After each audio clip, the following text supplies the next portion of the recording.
All right, the Steelers' first pick of the 2020 NFL draft was a wide receiver from Notre Dame. So who better to pick the brain about Chase Claypool than head coach Brian Kelly? Coach Kelly, thank you so much for your time. We appreciate it.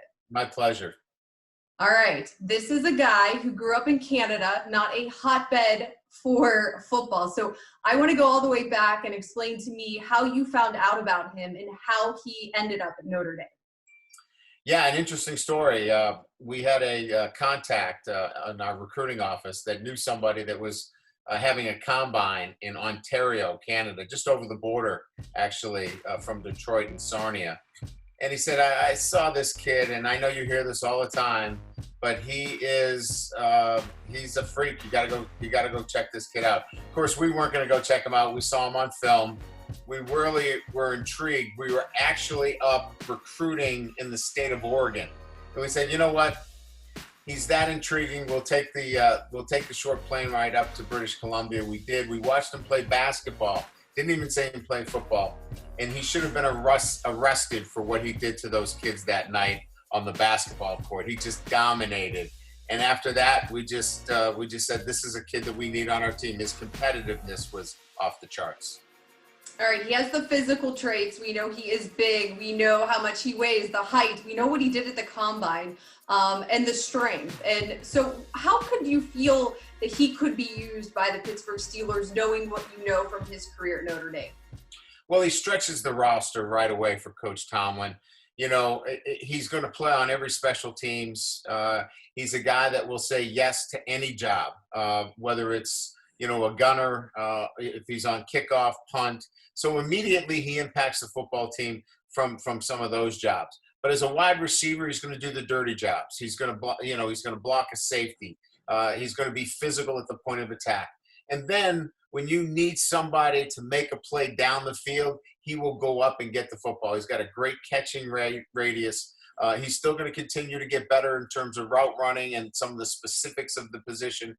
But right away, he's going to do those tough jobs, and he's going to meet it with a yes to anything he's asked to do. He did say, we had a chance to catch up with him very quickly on a conference call, that he had no idea that the Steelers were interested in him. Why do you think the Steelers went after him, being that this was their first pick of the draft?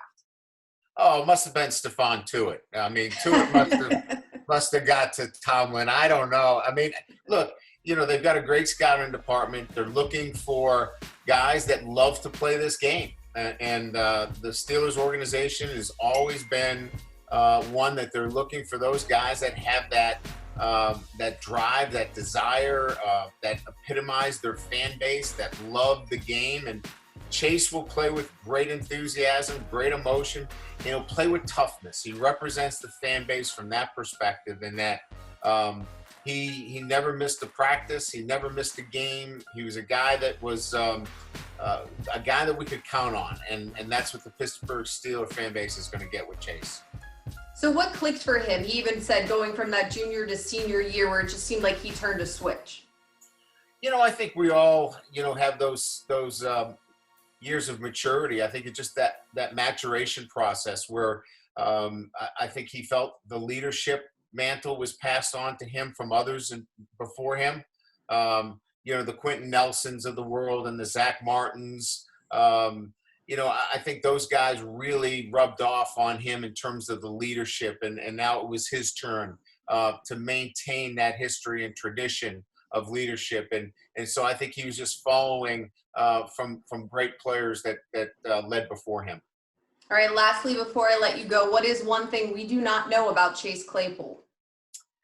Chase Claypool, I think probably the one thing is that, you know, he's not a guy that looks towards the glitz and the glamour. You'll see him, you know, the one thing that I loved about Chase is that he was as popular with our walk-ons because he really identified with everybody. He's a blue-collar guy. I mean, he's just not a guy looking for limelight, and that's what I really liked about him. He wasn't chasing you know, the headlines. He was always with the guys that he came up with, and that was a really good quality. I think he'll fit in just fine in Pittsburgh then, based on everything that you said. I think he will too. All right, Coach Kelly, really, really appreciate your time. Thank you very much. My pleasure. Thanks for having me on.